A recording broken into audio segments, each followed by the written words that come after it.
नमस्कार दोस्तों, यदि आपको भी भारत और इंग्लैंड के बीच खेली जा रही 5 मैचों की टेस्ट सीरीज के 5वें टेस्ट मुकाबले के चौथे दिन का खेल पसंद आया हो, तो हमारी इस वीडियो को एक लाइक जरूर कीजिए। दोस्तों, आज की हमारी इस वीडियो का लाइक टारगेट सिर्फ 100 लाइक्स का है। तो दोस्तों, हमारी इस वीडियो को आप दिल से लाइक जरूर करें। दोस्तों, फिलहाल अभी भारत और इंग्लैंड के बीच 5 मैचों की टेस्ट सीरीज का 5वां मुकाबला लंदन के केनिंगटन ओवल क्रिकेट स्टेडियम में खेला जा रहा है, जहां मुकाबले के पहले दिन इंग्लैंड के कप्तान ऑली पॉप ने टॉस जीतकर पहले गेंदबाजी करने का फैसला किया था और फिर भारतीय टीम ने पहले बल्लेबाजी करते हुए अपनी पहली पारी में 224 रन बनाए थे, जिसके जवाब में इंग्लैंड की टीम भी 247 रन ही जोड़ पाई और ऑल आउट हो गई। जिसके बाद भारतीय टीम दूसरी पारी में बल्लेबाजी के लिए उतरी और यशस्वी जायसवाल के शतक और आकाशदीप, रविंद्र जडेजा और फिर वॉशिंगटन सुंदर की अर्धशतकीय पारियों की बदौलत 396 रनों का स्कोर खड़ा किया था, जिसके बाद इंग्लैंड की टीम को जीतने के लिए 374 रन बनाने थे और फिर इंग्लैंड की टीम लक्ष्य का पीछा करने मैदान में उतरी और तीसरे दिन का खेल खत्म होने तक एक विकेट खोकर 14 ओवर में 50 रन बना लिए थे, जहां इंग्लैंड की टीम अभी भी लक्ष्य से 324 रन दूर थी। तो वहीं बेन डकैत 34 रन बनाकर क्रीज पर मौजूद थे, जिसके बाद आज चौथे दिन का खेल शुरू हुआ। तो डकैत का साथ निभाने मैदान पर ओली पॉप बल्लेबाजी करने उतरे, तो वहीं भारतीय टीम की तरफ से आज दिन का पहला और पारी का 15वां ओवर लेकर आकाशदीप आए, जिसमें इंग्लैंड ने 3 रन बटोरे, जहां इंग्लैंड की टीम के पास लक्ष्य हासिल करने के लिए 2 दिन से ज्यादा का समय मिला था। ऐसे में भारतीय टीम इस मुकाबले में सिर्फ विकेट निकालकर जीत हासिल कर सकती थी।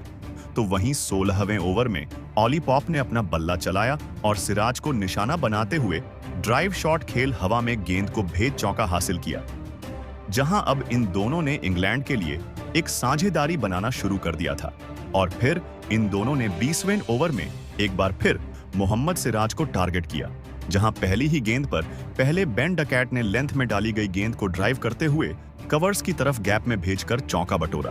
तो वहीं तीसरी गेंद पर ऑली पॉप ने मिडिल स्टंप की लाइन पर डाली गेंद पर टाइमिंग के साथ फ्लिप करते हुए सीमा रेखा पार करा चौका लगाया और इन दोनों ने इस ओवर से 11 रन बटोर लिए और 20 ओवर में 72 रन एक विकेट खोकर इंग्लैंड की टीम ने बना लिए थे।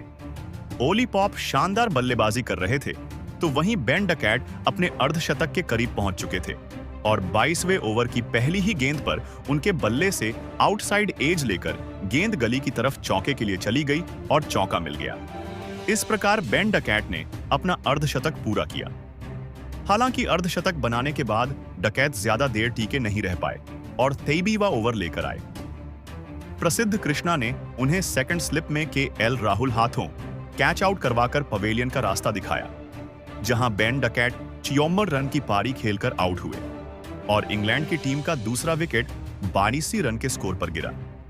जिसके बाद कप्तान का साथ निभाने जो रूट मैदान में उतरे, जहां इंग्लैंड को यदि यह मुकाबला जीतना था तो एक बड़ी साझेदारी की जरूरत थी और सेट बल्लेबाज का गिरने के बाद यह जिम्मेदारी जो रूट और ऑली पॉप के कंधों पर थी और फिर इन दोनों ने मिलकर अपनी टीम के स्कोर को आगे बढ़ाना शुरू किया और फिर 37वें ओवर में ऑली पॉप ने प्रसिद्ध कृष्णा को टारगेट किया, जहां पहले दूसरी गेंद पर फुलर लेंथ गेंद पर ऑन ड्राइव शॉट खेला और गेंद को तेजी से सीमा रेखा पार करा दी चौके के लिए, जहां उनका बल्ला यही नहीं रुका और 5वीं गेंद पर भी पैरों पर डाली गई। गेंद पर शानदार फ्लिक शॉट लगाकर बाउंड्री हासिल की, तो वहीं आखिरी गेंद पर भी लेंथ में छोटी डाली गई। गेंद पर ऑली पॉप ने पुल शॉट का इस्तेमाल करते हुए गेंद को मिड विकेट की तरफ भेजा चौके के लिए और इस ओवर से 14 रन बटोर लिए। इसी के साथ इंग्लैंड की टीम ने 100 रनों का आंकड़ा भी पार कर लिया था, जिसके बाद 28वां ओवर मोहम्मद सिराज लेकर आए, जिसकी पहली ही गेंद पर जो रूट ने अपना बल्ला चलाया और एक बेहतरीन स्क्वायर ड्राइव का इस्तेमाल करके गेंद को बाउंड्री पार करा चौका बटोरा, जहां इन दोनों के बीच एक बेहतरीन साझेदारी बनना शुरू ही हुई थी।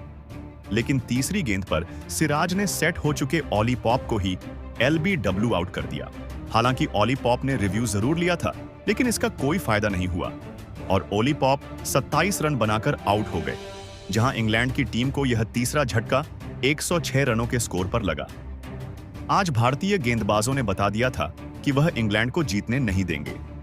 फिलहाल अभी इंग्लैंड की टीम को 268 रन जीतने के लिए चाहिए थे, जिसके बाद जो रूट का साथ निभाने हैरी ब्रूक मैदान पर उतरे, लेकिन विकेट गिरने का कोई भी असर जो रूट के ऊपर देखने को नहीं मिला और उन्होंने 29वें ओवर की तीसरी गेंद पर कृष्णा को टारगेट कर एक चौका कवर्स की तरफ ड्राइव करके बाउंड्री लगा हासिल किया। हालांकि दिन की शुरुआत भारतीय टीम के लिए भले ही अच्छी रही हो, लेकिन अब इंग्लैंड के 2 दिग्गज बल्लेबाज क्रीज पर मौजूद थे, जिनको आउट करना भारतीय टीम के लिए बहुत ज्यादा जरूरी था। तो वही अब हैरी ब्रूक ने भी अपना बल्ला चलाना शुरू कर दिया था और उन्होंने 31वें ओवर की आखिरी गेंद पर थर्ड मैन बाउंड्री की तरफ हवा में गेंद को भेज दिया चौके के लिए।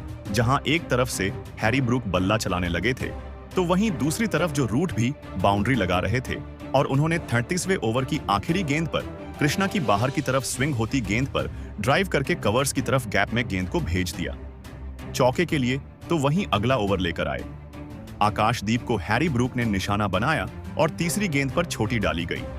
शॉर्ट पिच गेंद पर एक बेहतरीन पुल शॉट लगाकर फाइन लेग की बाउंड्री की तरफ भेज दिया चौके के लिए। तो वहीं चौथी गेंद पर भी एक बेहतरीन छक्का कवर्स की तरफ इनसाइड आउट शॉट खेलकर गेंद को सीधा सीमा रेखा पार करा हासिल किया और इस ओवर से इंग्लैंड को 11 रन मिल गए। लेकिन हैरी ब्रूक का बल्ला यही नहीं रुका और उन्होंने अगले ओवर में प्रसिद्ध कृष्णा को भी आड़े हाथों लिया और पहली ही गेंद पर पुल शॉट के जरिए छक्का लगाया। हालांकि इस गेंद पर मोहम्मद सिराज ने बाउंड्री पर एक बेहतरीन कैच पकड़ लिया था, लेकिन बाद में उनका पैर रोप से टकरा गया। इस प्रकार हैरी ब्रूक को जीवनदान तो मिला ही, साथ में छक्का भी मिल गया, जिसका फायदा हैरी ब्रूक ने उठाया और तीसरी गेंद को भी इनफील्ड के ऊपर से लॉफ्ट करके चौके के लिए भेजा। तो वहीं 5वीं गेंद पर भी काउंटर अटैक किया और एक अपरकट शॉट खेला और गेंद को थर्ड मैन के ऊपर से 4 रनों के लिए भेज दिया। इस प्रकार इस ओवर से 16 रन हैरी ब्रूक ने बटोरे और अपनी टीम को 150 रनों के पार भी पहुंचाया, जहां इन दोनों के बीच एक बेहतरीन साझेदारी तैयार होने लगी थी, जिसने भारतीय टीम की टेंशन को बढ़ाना शुरू कर दिया था। जहां एक तरफ जो रूट धीरे धीरे रन बटोर रहे थे, इसके विपरीत जो रूट बड़े शॉट लगाकर स्कोर को आगे बढ़ा रहे थे। ऐसे में यह साझेदारी को तोड़ना भारतीय टीम के लिए बहुत ज्यादा जरूरी था। और फिर 28 ओवर की समाप्ति के बाद लंच ब्रेक हुआ, जहां इस दौरान तक इंग्लैंड की टीम के 164 रन 3 विकेट के नुकसान पर हो चुके थे और इंग्लैंड को जीत के लिए 210 रन और बनाने थे।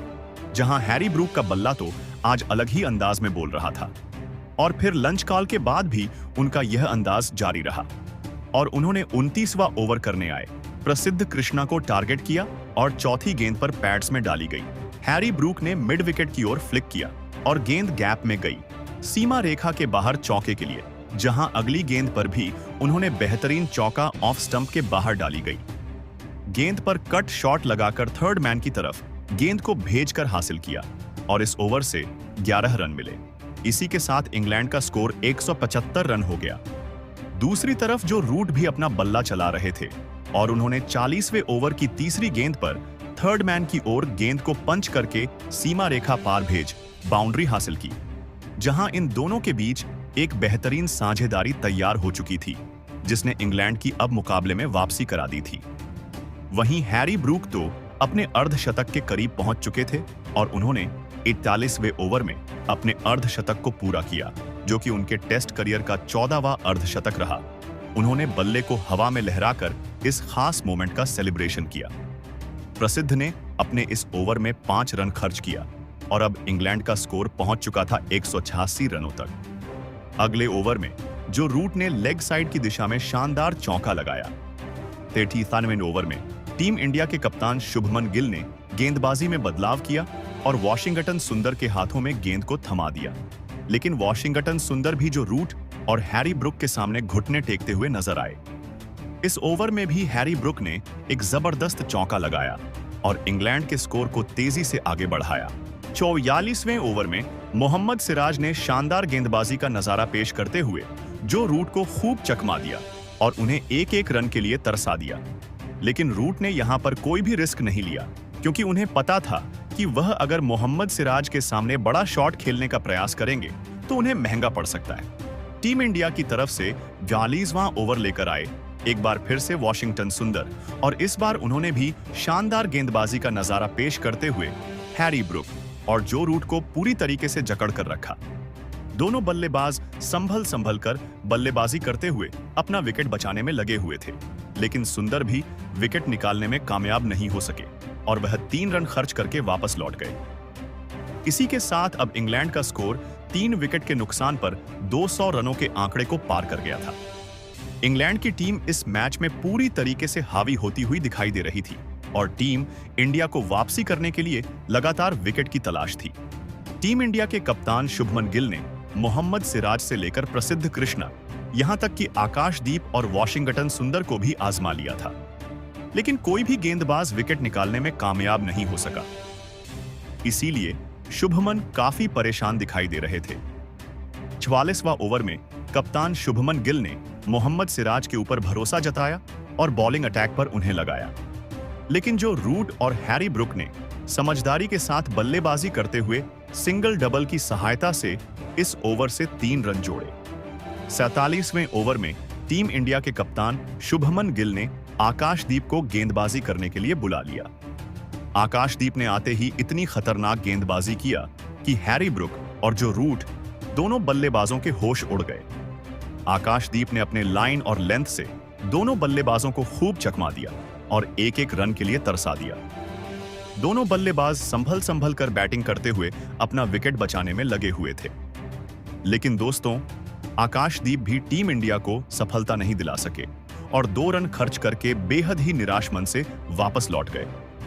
इसके अगले ओवर में मोहम्मद सिराज गेंदबाजी करने के लिए आए और उन्होंने तूफानी गेंदबाजी करते हुए जो रूट को दिन में ही तारे दिखा दिए।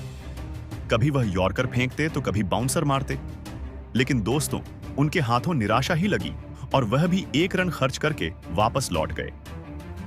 अब इंग्लैंड का स्कोर था 3 विकेट के नुकसान पर 209 रन, वही जो रूट भी धीरे धीरे अपने अर्धशतक की तरफ बढ़ रहे थे। 49वें ओवर में टीम इंडिया के कप्तान शुभमन गिल ने रणनीति बनाई और विकेट की तलाश में एक बार फिर से आकाशदीप को भेज दिया, लेकिन जो रूट ने ओवर की दूसरी ही गेंद पर सनसनाता हुआ चौका लगाकर टीम इंडिया के सारे रणनीतियों पर पानी फेर दिया। फिर चौथी गेंद को उन्होंने लॉन्ग ऑफ की दिशा में धकेल दिया। गेंद तेजी से बाउंड्री की तरफ बढ़ रही थी। हालांकि रविंद्र जडेजा ने यहां पर शानदार फील्डिंग करते हुए गेंद को तो रोक दिया, लेकिन तब तक जो रूट चीते की रफ्तार से दौड़कर 3 रन चुरा लिए।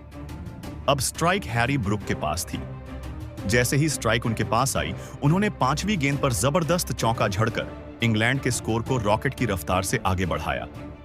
फिर ओवर की अंतिम गेंद पर सिंगल लिया। दोनों बल्लेबाजों ने मिलकर आकाशदीप की धज्जियां उड़ाकर रख दिया और इस ओवर से 12 रन बटोर ली। अब इंग्लैंड का स्कोर 3 विकेट के नुकसान पर 221 रन बन चुका था। वही जो रूट को अपना अर्धशतक पूरा करने के लिए सिर्फ 1 रन की जरूरत थी। 50वें ओवर में टीम इंडिया की तरफ से गेंदबाजी करने के लिए आए मोहम्मद सिराज। ओवर की पहली गेंद पर तो ब्रुक ने सिंगल लिया, फिर तीसरी गेंद पर जो रूट ने दौड़कर 1 रन पूरे किए। इसी के साथ उन्होंने तूफानी अर्धशतक भी ठोक दिया। यह जो रूट के टेस्ट करियर का 70वां अर्धशतक था और टीम इंडिया के खिलाफ उनका 13वां अर्धशतक था। अर्धशतक पूरा करते ही जो रूट ने बल्ले को हवा में लहराकर अपने अंदाज में इस मोमेंट का सेलिब्रेशन किया। सिराज के इसी ओवर की चौथी गेंद पर ब्रुक ने तगड़ा चौका लगाकर इंग्लैंड के स्कोर को 228 रनों तक पहुंचा दिया। दोस्तों, जो रूट और हैरी ब्रुक दोनों बल्लेबाज पूरी तरीके से मैदान पर सेट हो चुके थे और तेजी से रन बटोरते हुए इंग्लैंड के स्कोर को आगे बढ़ा रहे थे, जबकि टीम इंडिया को इस मुकाबले में बने रहने के लिए लगातार विकेट की तलाश थी।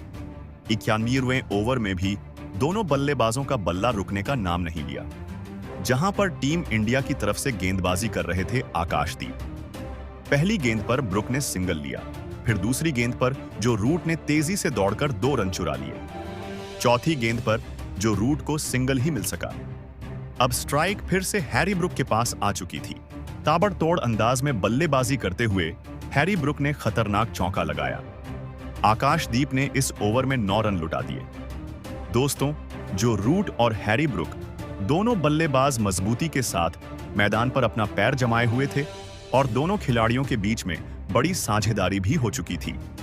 593वें ओवर में प्रसिद्ध कृष्णा ने गेंदबाजी किया, जहां पर इंग्लैंड के दोनों बल्लेबाजों ने मिलकर 2 रन जोड़े। दोस्तों, टीम इंडिया के तेज गेंदबाज लंच के बाद ठीक लय में नजर नहीं आ रहे थे। इसीलिए अगले ओवर में टीम इंडिया के कप्तान शुभमन गिल ने बॉलिंग स्पेल में बड़ा बदलाव करते हुए रविंद्र जडेजा को गेंदबाजी करने के लिए बुला लिया। लेकिन जो रूट ने ओवर की दूसरी गेंद पर जबरदस्त चौका लगाकर कप्तान शुभमन गिल के इस फैसले को भी गलत साबित कर दिया। फिर ओवर की आखिरी 3 गेंदों पर हैरी ब्रुक और जो रूट ने सिंगल की सहायता से 3 रन जोड़े। जडेजा भी विकेट निकालने में कामयाब नहीं हो सके और 7 रन खर्च करके वापस लौट गए। इसके बाद टीम इंडिया की तरफ से ओवर लेकर आए प्रसिद्ध कृष्णा। यहां पर इंग्लैंड के दोनों बल्लेबाजों ने सिंगल की सहायता से 5 रन जोड़े। अब इंग्लैंड का स्कोर था 3 विकेट का नुकसान पर 281 रन। दोस्तों, मुकाबला आगे बढ़ता गया। हैरी ब्रुक और जो रूट दोनों बल्लेबाज मैदान पर डटे रहे। अब हैरी ब्रुक अपने शतक के बेहद करीब पहुंच गए थे। 61वें ओवर में टीम इंडिया के कप्तान शुभमन गिल ने गेंदबाजी करने के लिए वॉशिंगटन सुंदर को भेजा। उनके सामने स्ट्राइक पर मौजूद थे हैरी ब्रुक। उन्होंने शानदार बल्लेबाजी करते हुए ओवर की चौथी गेंद पर जबरदस्त चौका लगा दिया। अब उन्हें अपना शतक पूरा करने के लिए सिर्फ 2 रन चाहिए थे।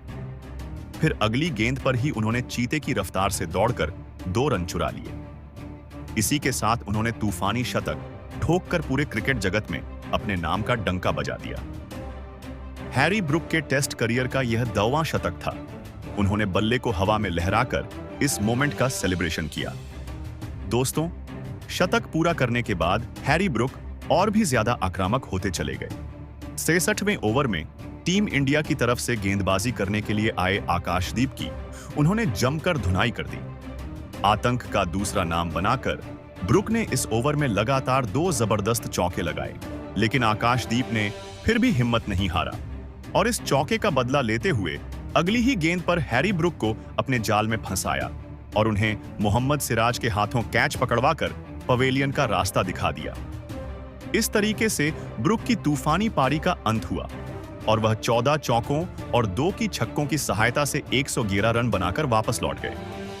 अब इंग्लैंड का स्कोर था 4 विकेट के नुकसान पर 301 रन। लेकिन दोस्तों, जो रूट अभी भी मैदान पर डटे हुए थे और उनके साथ देने के लिए मैदान पर उतरे जैकब बेथेल, उनके चेहरे पर विकेट गिरने का दबाव साफ झलक रहा था और एक-एक रन बनाने के लिए उनके लिए मुश्किल हो रहा था। 66वें ओवर में टीम इंडिया की तरफ से मोहम्मद सिराज गेंदबाजी करने के लिए आए। उनके सामने स्ट्राइक पर मौजूद थे जो रूट। यहां पर जो रूट ने शानदार बल्लेबाजी का नजारा पेश किया और उन्होंने 2 चौकों की सहायता से सिराज के इस ओवर से 10 रन जोड़ लिए। अब दूसरा सेशन खत्म हुआ और टी ब्रेक हो चुका था।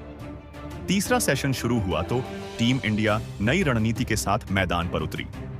तीसरा सेशन शुरू होते ही आकाशदीप और सिराज ने तूफानी गेंदबाजी करते हुए दोनों बल्लेबाजों को खूब चकमा दिया। 59वें ओवर की दूसरी गेंद पर जो रूट ने तेजी से दौड़कर 2 रन चुरा लिए। इसी के साथ उन्होंने अपने टेस्ट करियर का 79वां शतक ठोक दिया। वहीं जैकब बेथेल ने 5वीं गेंद पर जबरदस्त चौका लगाया। लेकिन तभी 71वें ओवर में खतरनाक गेंदबाजी करते हुए प्रसिद्ध कृष्णा ने जैकब बेथेल को क्लीन बोल्ड करके इंग्लैंड को तगड़ा झटका दे दिया और टीम इंडिया को बड़ी सफलता मिली। यहां से टीम इंडिया धीरे धीरे वापसी करती हुई दिखाई दे रही थी। अब इंग्लैंड का स्कोर था 5 विकेट के नुकसान पर 332 रन। दोस्तों, एक छोर से इंग्लैंड के विकेट गिरते जा रहे थे, लेकिन जो रूट अभी भी मैदान पर डटे हुए थे और उनके साथ देने के लिए विकेटकीपर बल्लेबाज जेमी स्मिथ उतरे। उनके चेहरे पर विकेट गिरने का दबाव साफ झलक रहा था और वह संभल कर बल्लेबाजी करते हुए अपना विकेट बचाने में लगे हुए थे। हालांकि यहां से इंग्लैंड को जीतने के लिए ज्यादा रन नहीं चाहिए थे और फिर इंग्लैंड को सबसे बड़ा झटका 73वें ओवर में प्रसिद्ध कृष्णा ने दिया, जहां उन्होंने शतक लगाकर खेल रहे जो रूट को अपने जाल में फंसाया और कीपर ध्रुव जुरैल के हाथों कैच आउट करवा दिया। जहां जो रूट 105 रन बनाकर आउट हुए और इंग्लैंड की टीम ने अपना 6वां विकेट 337 रनों पर खोया। यहां से इंग्लैंड को जीतने के लिए 37 रनों की और जरूरत थी, जिसके बाद जेमी स्मिथ का साथ निभाने जेमी ओवर्टन मैदान में उतरे और इन दोनों ने स्कोर को आगे बढ़ाना शुरू किया। हालांकि इसके बाद 76 ओवर तक का ही खेल खेला जा सका, जहां मौसम खराब और खराब रोशनी होने के चलते दूसरे दिन का खेल खत्म कर दिया गया। जहां इस दौरान तक इंग्लैंड की टीम ने 6 विकेट खोकर 337 रन बना लिए हैं। और फिलहाल अभी क्रीज पर जेमी स्मिथ और जेमी ओवर्टन जमे हुए हैं। जहां इंग्लैंड की टीम को जीतने के लिए 35 रनों की जरूरत है, तो वही भारतीय टीम को इंग्लैंड को ऑल आउट करना होगा। तो दोस्तों, आपको क्या लगता है, क्या भारतीय टीम अब इस मुकाबले को जीतकर सीरीज ड्रॉ करवा पाएगी या इंग्लैंड मुकाबला और सीरीज दोनों जीतेगी? कमेंट बॉक्स में हमें अपनी राय जरूर बताएं। नए हैं तो चैनल को सब्सक्राइब जरूर करें। धन्यवाद।